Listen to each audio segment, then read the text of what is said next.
Quero convidar você a abrir a sua Bíblia, lá no livro de Ruth.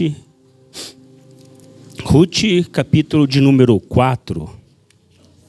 Aleluia.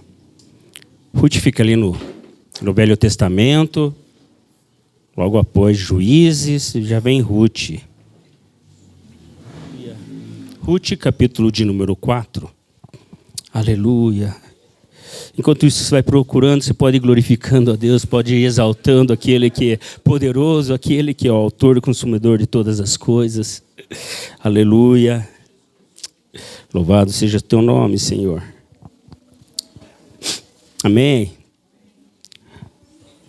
A palavra de Deus fala conosco nessa noite assim. Está lá em Ruth, capítulo 4, do versículo 1 ao 3. E Boaz subiu à porta e assentou-se ali.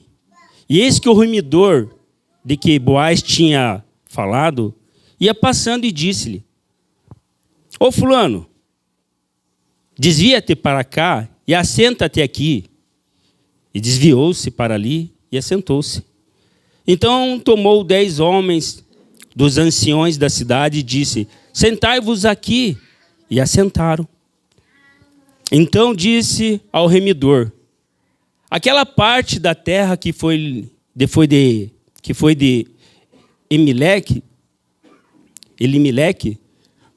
nosso irmão, não me tornou da terra dos moabitas e a vendeu.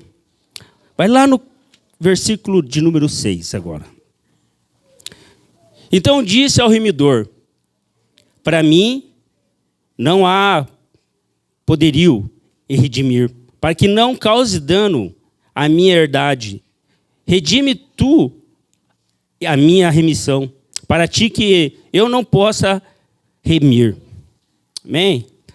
Eu quero que você feche a Bíblia, eu quero que você feche teus olhos agora, eu quero orar com você. Papai querido, diante da tua presença nos colocamos, Pai querido. E rogamos, Pai querido, para que a tua palavra seja ministrada com poder, unção e ousadia, Pai. Que ela venha, Senhor Deus, e faça, cumpra a vontade, Senhor. Que ela ache solos agora, solos férteis, Pai, para que ela possa produzir, germinar, dar 100, 200, 300 vezes mais, Pai. Que verdadeiramente nós possamos sair deste lugar não como ouvintes, mas como praticantes dessa palavra, Pai. É o que eu peço em nome de Jesus. Usa-me, Senhor Deus, como um instrumento do Senhor nessa noite, Pai. Fala ao coração dos teus filhos, Pai. E toda voz satânica, tudo aquilo que não provém do Senhor, tudo aquilo que está tentando e impedindo o teu filho de receber, Pai, uma palavra, estou ordenando na autoridade do nome de Jesus, que bata em retirada. E que somente o Espírito Santo tenha liberdade em nosso meio. É a minha oração, crendo em nome de Jesus. Amém. Antes de eu entrar na mensagem, eu preciso passar para vocês um pano de fundo aqui, a respeito dessa história, da história do livro de Ruth. Então, o livro de Ruth, né, nós não sabemos quem é o autor. Alguns rabinos, né, judaicos, né, eles falam que, né, o Talmud que eles seguem, eles dão autoria a Samuel. Então, o livro de Ruth, né, nós não sabemos quem mais, né, os rabinos e no Talmud dá as indicações, tem todos os indícios falando que foi Samuel quem escreveu.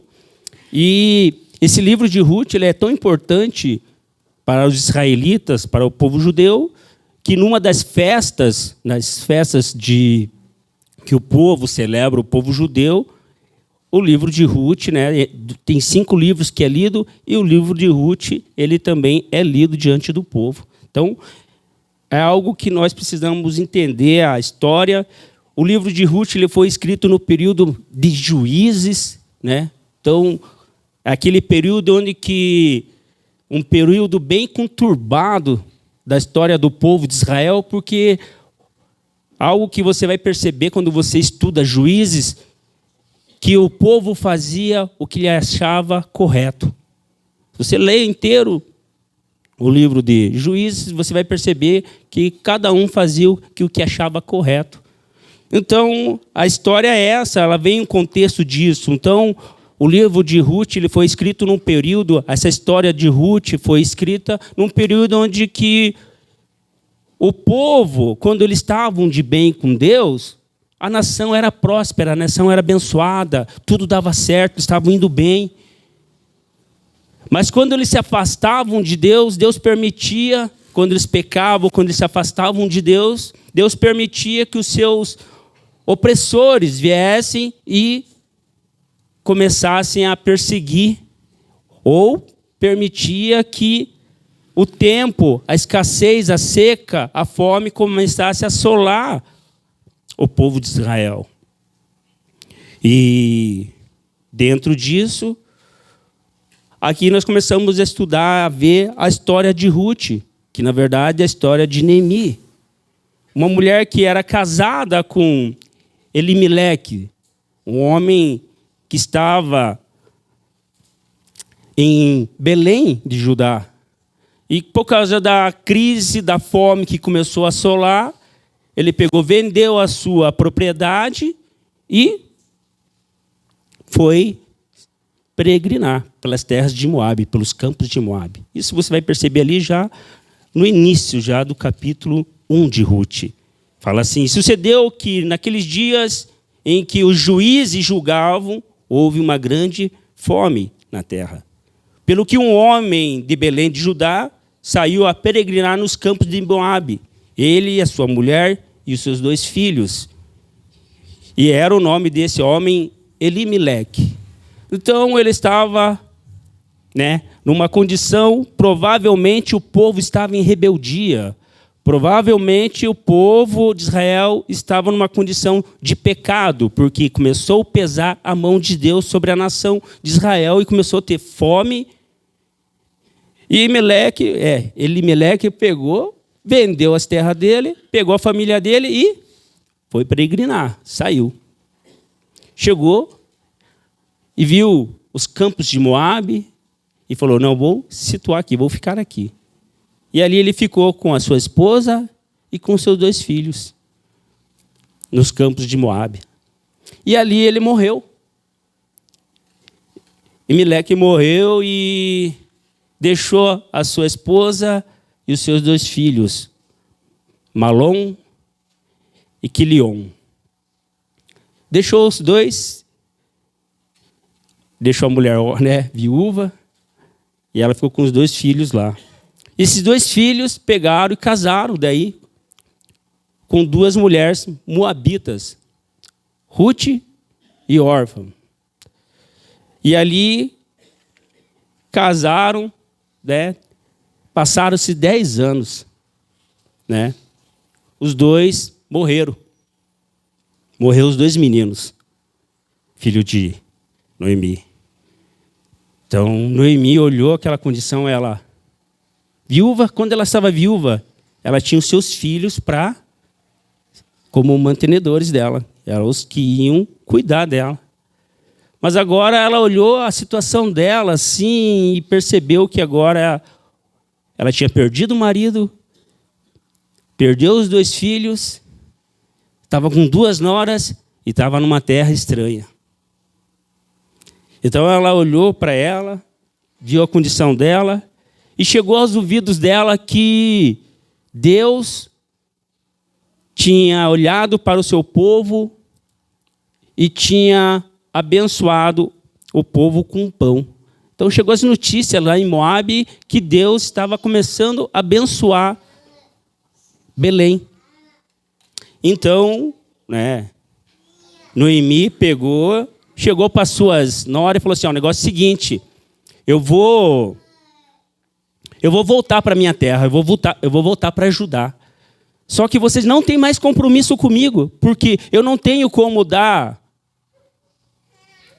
filhos para você. Porque havia uma lei judaica que quando uma mulher era casada e o seu marido morresse e ela não tivesse filho, o irmão dele tinha que se deitar com ela e gerar filhos, e esses filhos iam dar continuidade à descendência daquele filho que morreu. Ia colocar o nome, né? Ia dar continuidade à descendência daquele filho que morreu.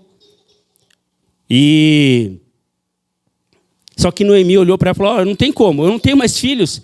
Eu já sou avançada de idade e se eu for ter filhos, até vocês esperar, o processo vai demorar demais. Então, eu estou muito grata por o que vocês fizeram por mim. Eu estou muito grata por você ter me acolhido, por vocês terem cuidado de mim, cuidado dos meus filhos. Eu reconheço isso que vocês fizeram. Mas o que eu quero que vocês entendam agora é que vocês podem ir. Podem tomar a vida de vocês. São jovens, vocês são novos ainda. Vocês podem voltar à vida de vocês. Vocês podem voltar para os pais de vocês e vocês podem voltar a fazer as coisas que vocês faziam. E ali, Ruth pega e fala bem assim: então, eu não vou te abandonar. Eu não vou te deixar, não. Eu vou ficar com você, Noemi. A órfã pegou e voltou para a vida dela, normal. Mas Ruth não. Ruth falou: não. O que eu quero falar hoje para algumas Noemi que estão aqui, que o nome de Ruth significa amiga, companheira. Quando eles saíram de Belém, quando aquele homem pegou a sua família e saiu de Belém, da promessa, porque a promessa estava na casa de Deus, a promessa estava no lugar onde que Deus tinha estabelecido para o povo de Israel. Quando eles saíram daí, na verdade, Emelec estava fazendo mais ou menos assim: eu estou saindo da promessa, eu não quero saber. Vendeu a promessa que ele tinha e foi para uma terra distante. Então, quando você vai estudar, você vai entender o que significa Belém. Significa casa do pão. Fala, repete comigo: casa do pão. Casa do pão. Então, eu quero falar para você: nunca saia da casa do pão. Nunca abandone a casa do pão. Você precisa entender que Elimeleque chegou, saiu, abandonou a casa do pão. E eu vou falar uma coisa para vocês: nunca abandone a casa do pão, porque um dia você vai ter que retornar para ela. Vai ter que retornar. E algo que me chamou muita atenção, que eu comecei a estudar e Deus começou a ministrar no meu coração, é que nós temos muitas Noemi no nosso meio. Eu sou uma Noemi, você é uma Noemi. E nós precisamos de Ruth nas nossas vidas, amigos, amigas, companheiros que nunca vão nos abandonar. Talvez você está caminhando, talvez você está andando e está se sentindo sozinho, sozinha. O que eu quero falar para você é que você não está sozinha. Deus levanta pessoas, amigos, companheiros para andar com você nas tuas dificuldades. Você precisa estar com o teu coração aberto para isso. Talvez você viu a situação difícil como Noemi viu, olhando o seu ao redor, viu os seus filhos mortos, olhou o seu marido morto, olhou numa terra aonde que não era dela. Que no início você vai perceber que quando ela saiu de Belém, eles venderam, eles saíram com dinheiro. Saíram afortunados, com grana. Mas foram peregrinar, foram andar, e foram andando, e foram numa terra que não era para eles. E lá, né, houve um gasto, moeiro que tinha lá. Só que eles tiveram que voltar. Tiveram que voltar para a casa do pão. Então, a necessidade, as perseguições, as falências, tudo que possa talvez tentar contra a tua vida, você não pode abandonar a casa do pão. Você não pode sair da casa do pão, onde é o lugar que há provisão. Por mais difícil, talvez você está passando uma crise, talvez você está passando uma dificuldade, mas você não pode sair da casa do pão. Eu quero que você entenda, nós estamos numa batalha espiritual. Eu quero que você entenda que nesse momento há uma guerra entre os demônios e os anjos do Senhor. Para que eu e você não entendemos o que Deus tem para mim e para a tua vida. Porque uma palavra de Deus, ela é uma chave para abrir muitas portas na nossa vida. Ela é uma chave que faz eu e você abrir portas que talvez nós estamos presos e não conseguimos sair. Porque tem muitos que estão numa condição que saíram da casa do pão e não estão conseguindo voltar. Por quê? Porque deixaram a amargura falar mais alto, deixaram a arrogância falar mais alto, deixaram a soberba, deixaram o quê? O mundo ser mais prazeroso do que a casa do pão. Então eu e você precisamos entender que nós precisamos voltar. E quando o negócio estreitou para Noemi, quando ela perdeu tudo, ela falou, e veio notícia para ela, lá na casa do pão tem pão. Lá na casa do pão tem pão. Eu vou voltar. O que Deus está falando para você, volta, aqui tem pão para você sim. Volta que aqui tem pão para você sim. Volta sim. Aqui é o teu lugar sim. Você está na casa do pão. E aqui tem pão para você sim. Deus quer saciar o teu coração, porque lá fora você não conseguiu. Você foi com uma esperança, com uma expectativa, como ela foi, de coisas melhores, mas perdeu tudo. Aqui na casa do pão tem pão sim. Aqui não é ilusão não, aqui não é ilusão não, aqui vai te saciar. Aqui é um alimento que vai te fortalecer nessa terra e na que há por vir ainda. Aleluia. Orabane cantarabá, esse aí é meu irmão. Não saia da casa do pão, continue nela. E você que saiu, volte. Volte, porque nós precisamos estar aqui. E quando você vai voltar para a casa do pão, você vai ter que, primeiro, segunda coisa, você vai ter que enfrentar as tuas vergonhas. Você vai ter que enfrentar as tuas percas. Porque quando Noemi estava voltando, quando ela chegou em Belém, o pessoal, Noemi está voltando. Ela, não me chame mais de Noemi. Eu não quero ser mais Noemi. Eu não quero ser mais chamado de Noemi. E o nome de Noemi significa no hebraico suavidade. Ela não queria mais esse nome, suavidade. Por quê? Estava machucada. Estava doente. Ela, não, meu nome agora quero que seja Mara. Que significa amarga. Estava machucada. Mas nós precisamos voltar desse jeito mesmo, amargo, machucado. Mas precisamos voltar para a casa do pão, sim.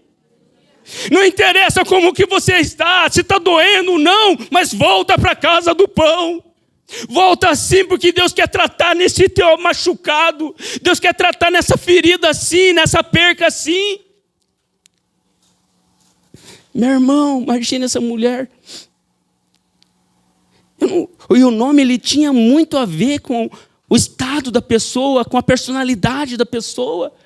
Era uma mulher meiga, amável. Mas saiu da casa do pão, se tornou amarga. No início eu estava bem. No versículo 1, capítulo 1, no versículo 20, fala bem assim. Porém ela dizia, não me chames Noemi, me chame Mara, porque grande amargura me tem dado o Todo-Poderoso. Versículo 21 fala, cheia parti, porém vazia o Senhor me fez tornar.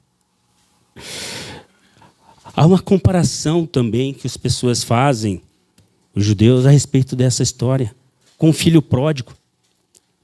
Saiu cheio de dinheiro, saiu cheio de coisas, saiu cheio de sonhos para o mundo, saiu cheio de projetos lá fora. Mas tem que voltar. Voltou vazio. Porque um dia ele pensou, ele estava lá no meio dos porcos, desejando comer a comida dos porcos, e ele falou assim, puxa, até o menor da casa do meu pai tem pão para comer. Eu vou voltar lá. Porque lá eu sei que eu vou ter pão. Mesmo, não preciso ser chamado de filho. Eu posso ser escravo, mas eu sei que lá vai ter pão.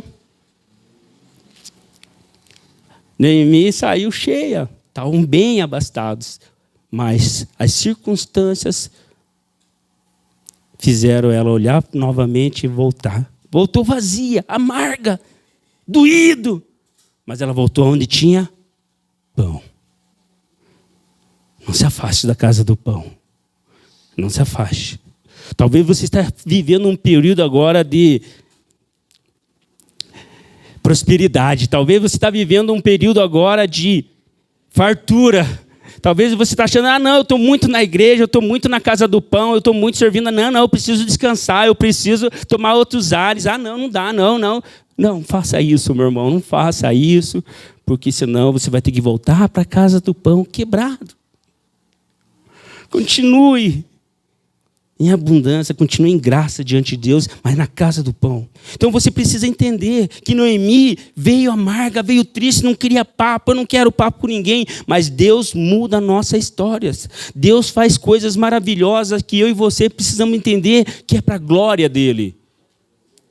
Mesmo nós saindo em rebeldia, mesmo você saindo em rebeldia, mesmo você fazendo coisas que não agradam o Senhor, Ele continua de braços abertos na casa do pão para te dar pão e com braços abertos para te dar aquele abraço. Filho, eu te amo, você é bem-vindo, você é importante neste lugar, você é importante aqui sim.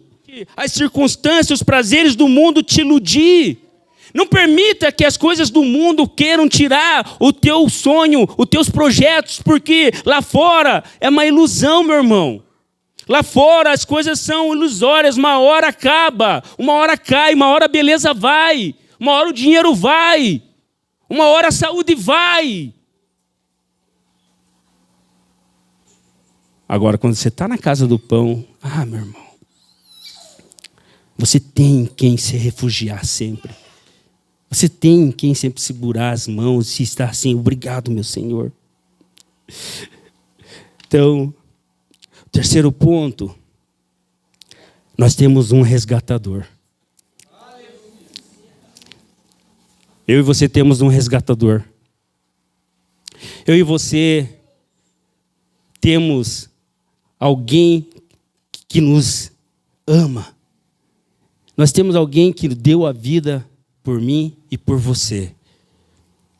Naquela época, havia uma lei, a lei mosaica, e essa lei está lá em Levítico e em Deuteronômio. Fala em Levítico 25, do versículo 25 em diante, e no Deuteronômio, capítulo 25, no versículo 5, ali fala a respeito dessa lei, que é a respeito do resgatador.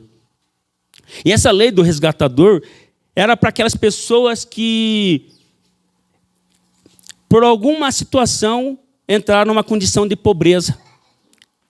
Por alguma condição da vida, ela se tornou pobre, miserável, que ela não podia se manter, e ela precisou vender, ou ela empobreceu tanto, entrou em tantas dívidas, que ela perdeu a sua fazenda, ou alguém veio e comprou. E havia essa lei, então, dada por Moisés, a respeito disso, porque Deus cuida dos seus. Deus quer que eu e você entenda que nós precisamos sempre estar cuidando daqueles que estão ao nosso lado.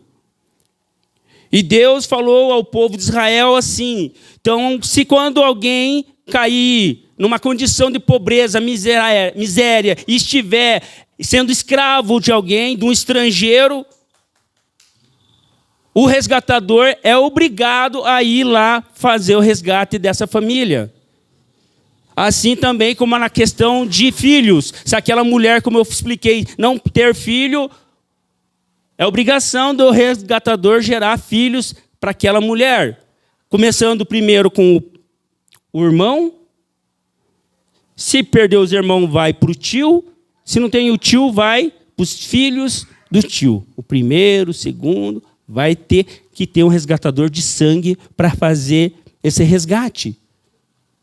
E essa pessoa vai ter que ir lá e pagar.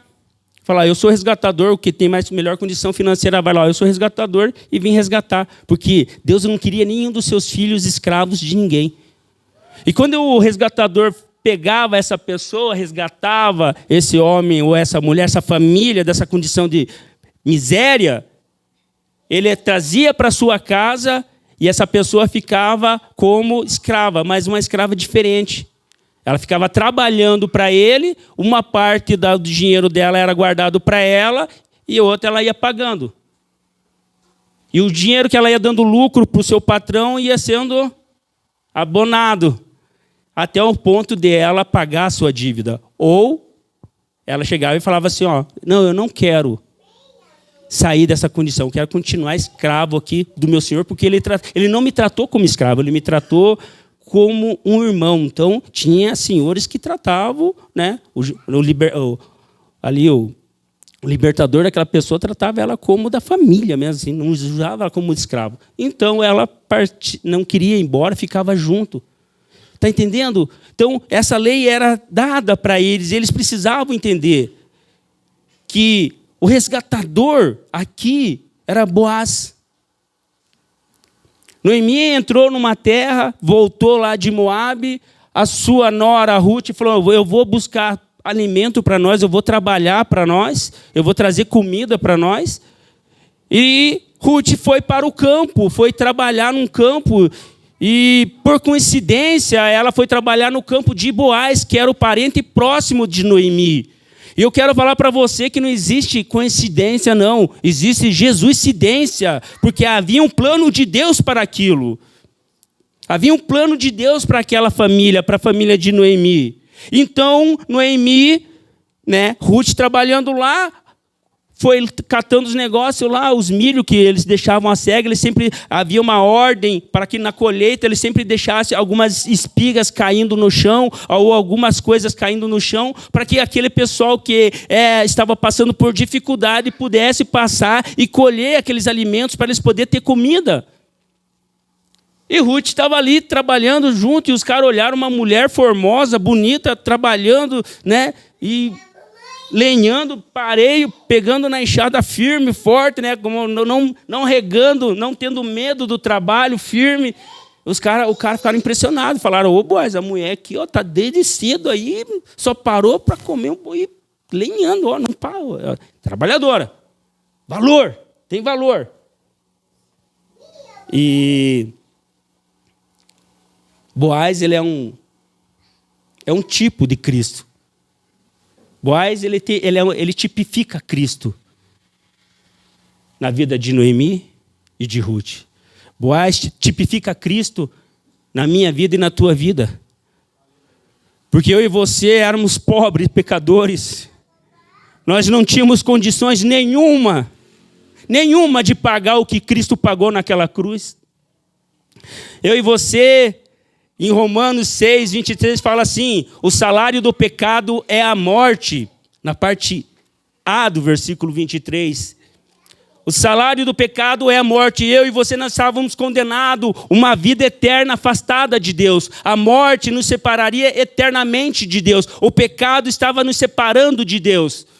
Mas nós tivemos alguém, um resgatador, que chegou na minha vida e chegou na tua vida e falou, não, eu vou pagar o preço, esse preço que você nunca vai conseguir pagar. Jesus é o nosso resgatador, ele foi na cruz do Calvário. Em João 8, 34 fala, em verdade vos asseguro, todo aquele que pratica o pecado é escravo do pecado. Eu e você éramos escravos do pecado. Eu e você, nós éramos escravos daquilo que tudo que separa de Deus. Aquilo que toma conta. Um provérbio, uma palavra que eu escutei no Face lá, mundano, falando assim, de tudo aquilo que você almeja e você quer tanto, você se torna escravo. Aquilo que você não domina, te domina. Aquilo que você não domina, ele vai te dominar. E o pecado é algo que eu e você não podemos deixar nos dominar. Isso nos vai separar do amor de Deus.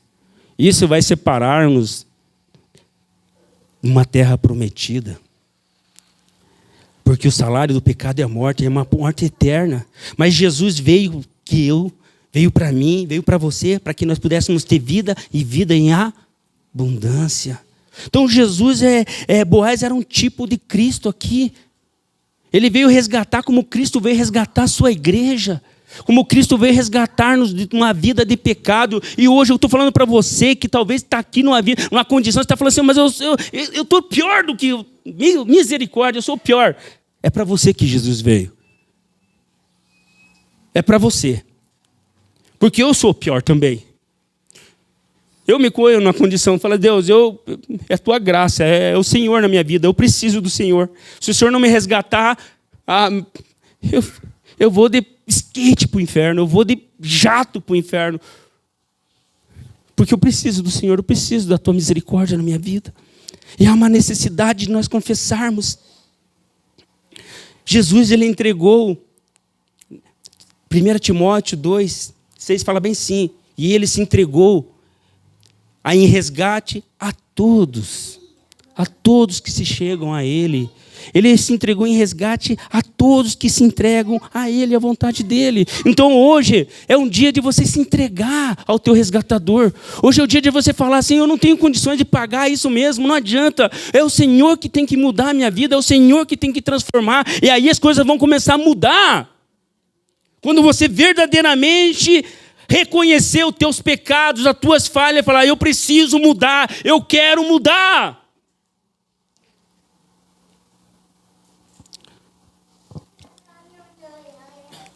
O quarto ponto aqui que me chamou a atenção no livro de Ruth foi: todos nós somos um resgatador. Todos nós somos um resgatador. No capítulo 4, que nós lemos ali, do versículo 1 até o 3, depois ao 6, nós vimos Boaz chegando para aquele outro homem que é Boaz, é resgatador da família de Noemi. Mas havia uma pessoa, um parente mais próximo ainda de Noemi. E esse camarada, Boaz, ficou sabendo, falou, eu vou ser o resgatador, mas Boaz falou, não, mas tem alguém que está na frente, eu tenho que ver com ele se primeiro ele quer. E Boaz pegou e falou assim, então, descobriu quem que era o camarada e foi atrás do cara. Ficou lá, quando o cara passou, ele, ô, fulano, vem cá, vamos sentar, vamos conversar. O cara, vamos. Ó, o negócio é o seguinte, Noemi, esposa do falecido Elimeleque, morreu. E você é o resgatador mais próximo. Você vai ter que comprar as terras dela. O cara zoiudão. Eu fico. É eu, pode deixar comigo. Eu fico. É eu. Eu vou ficar assim. Então, mas o negócio é esse. Daí, Boaz, ponto. Agora eu vou explicar para você. Só que você vai ter que casar com a nora dela, porque os filhos dela morreu. E você vai ter que suscitar descendentes, herdeiros para ele. Ele já pensou, puxa, mas vai implicar na minha herança daí? Vai implicar na minha herança, então... acho que eu... Deixe quieto, né? No melhor... Tem alguém... Quem que é outro parente mais próximo? Boaz, sou eu. Então assume o B.O., Boaz. Assume você, então. Não dá, cara. Eu tenho muita coisa. Vai implicar na minha herança aqui. Vai dar muito B.O. aqui. Melhor, assume você, então. O Boaz falou, então tá. Então vamos fazer o juramento. E havia um juramento que eles tiravam uma sandália do seu pé e passavam para o outro diante das testemunhas. E Boaz pegou os 10 anciões ali da região ali e colocou junto para ser testemunha. E ele fez aquilo lá. E aquilo não podia ser mais revogado. Então ele fez aquela atitude, mostrou aquela atitude e Boaz assumiu a Ruth e a família dela. Foi lá, foi sendo o resgatador. Mas por que você está falando isso? O que tem a ver isso? Eu estou falando isso, né, quando eu falei todos nós somos resgatadores, é porque eu e você precisamos entender o nosso papel dentro do corpo de Cristo, dentro da casa do Pai, dentro da casa do pão. Deus deixou essa ordem ao povo israelita para que nenhum israelita estivesse em estado de miséria, necessidade. E eu falo isso porque muitas vezes nós damos muito mais valor a coisa em vez de pessoas. nós damos muito valor às coisas do que a pessoas. Infelizmente, a gente pode perceber que muitos dão muito mais valor para o seu trabalho do que a sua família. A gente pode perceber que muitos dão muito mais valor a coisas como presentes somente para o filho do que a sua presença com eles. Achando que vai substituir a afetividade com o seu filho, dando apenas presente. Achando que vai substituir o carinho, o abraço de passar um dia com ele, tarde ou dias conversando, dando apenas brinquedo ou apenas algumas coisas. Não. Nós precisamos olhar, precisamos entender, nós somos resgatadores. Precisamos resgatar valores na nossa casa, na nossa família que está se perdendo, que estão deixando. Por causa do mundo, por causa das circunstâncias, nós estamos deixando de ter alguns valores dentro da nossa casa. E você, homem que está aqui me ouvindo, você, sacerdote da sua casa, você precisa resgatar valores. Você é o resgatador da tua casa, meu irmão. Oh, minha irmã, você é resgatadora da tua casa. Valores, princípios precisam ser restaurados novamente dentro do teu lar. Nós podemos perceber que pessoas dão muita mais importância a objetos, a carros, a tantas outras coisas do que pessoas. Nós escutamos notícias de muita morte, de pessoas morrendo, de situações terríveis. E isso já não comove mais o nosso coração, porque nós estamos blindados dessas coisas. Nós olhamos alguém na rua passando fome e nós não nos incomodamos. Nós olhamos irmãos da igreja passando por necessidade e nós não nos incomodamos. Meu irmão, quando nós fazemos apelo da primícia, meu irmão, é para você trazer 1 quilo. 1 quilo. Para nos ajudar muitas famílias, mas tem muitas famílias precisando. Era para isso que está abarrotado. Chega o pastor, tinha que estar. Falou, irmãos, chega, eu não precisa trazer essas. Irmão, dá uma parada que aqui nós estamos. Não. Muitas vezes a gente tem que tirar do bolso aqui, ó, para ajudar. Isso é um privilégio, você poder tirar do bolso para ajudar, é uma honra. Eu fico feliz quando Deus me dá a oportunidade de fazer isso. Falo, Deus, obrigado. Mas nós como corpo, como igreja, meu irmão, nós precisamos entender que nós somos resgatadores dos nossos irmãos mais fracos, mais humildes, mais pobres. Eles precisam da nossa ajuda, sim. Você precisa entender que você precisa semear no reino de Deus. E semear é você ser um resgatador de vidas também. Você resgatar almas, você atrai de pessoas que não querem saber de Jesus. Nós somos resgatadores dessa última geração. Nós somos resgatadores porque Cristo nos deixou como co-herdeiros, como na morte.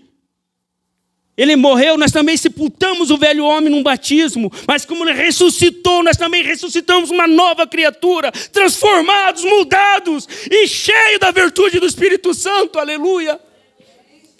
Isso vai ser demonstrado no amor em atitude, no amor na transformação. Hoje eu quero falar para você, você é um resgatador da tua casa, da tua família. Faz quanto tempo que você não tira um tempo com a tua família, com a tua mãe, com o teu pai? Oh, meu irmão, o Deus falando, eu comecei a perceber quantos pais que estão num asilo, que os filhos não vão mais lá. Quantas mães estão num asilo que os seus filhos nunca mais vão lá. É meu dever, o teu dever ser resgatador e ir atrás dessas pessoas, alcançar eles. Nós precisamos adotar crianças.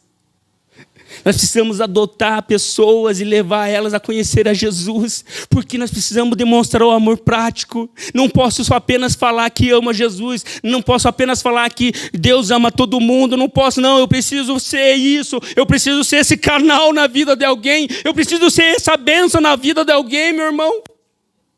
Nós temos muitos projetos, nós temos muitos sonhos para realizar nessa obra, nessa igreja. A seara é muito grande, mas são poucos os ceifeiros. São poucos aqueles que querem se dispor. São poucos aqueles que querem voltar para a casa do pão e se doar. Há uma necessidade de eu e você entender que um resgatador, ele vai ter que pagar um preço. E o problema é isso. Muitos não querem pagar um preço. Vai ser como aquele cara lá. Ixi, vai ter que mexer na minha... vai mexer no meu bolso.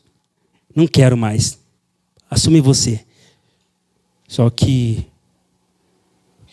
eu quero falar para você que Boaz,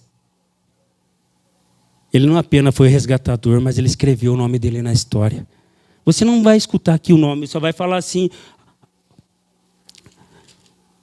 E Boaz, lá no capítulo fala assim, Boaz assentou-se à porta. E eis que o remidor de que Boaz tinha falado ia passando. E ele gritou, ô fulano. Ninguém sabe quem que é esse cara. Ninguém sabe quem que é. Ô fulano. Ninguém vai saber. Mas Boaz fez a diferença. Ele escreveu o nome dele na história. E mais ainda, ele faz parte da genealogia de Jesus. No final do capítulo aqui, você vai ver, Boaz faz parte da genealogia de Davi, do maior rei de Israel. Rei humano. Depois faz parte da genealogia do maior rei de todos, Jesus. Você está entendendo o que eu estou falando, meu irmão? Você está entendendo o que eu estou querendo te dizer? Você está entendendo a importância de você ser um resgatador, de você entregar a tua vida a Jesus verdadeiramente, de ser um canal de transformação, um canal de bênção? Você está entendendo esse valor? Se coloque em pé em nome de Jesus. Hoje Deus quer mudar a tua história. Talvez você está vindo como Noemi. Talvez você veio para a casa do pão arrebentada, querendo falar, meu nome não é mais Noemi, meu nome é Mara, amarga. Mas Deus quer trazer o pão novamente para você. Deus quer restaurar novamente a tua comunhão.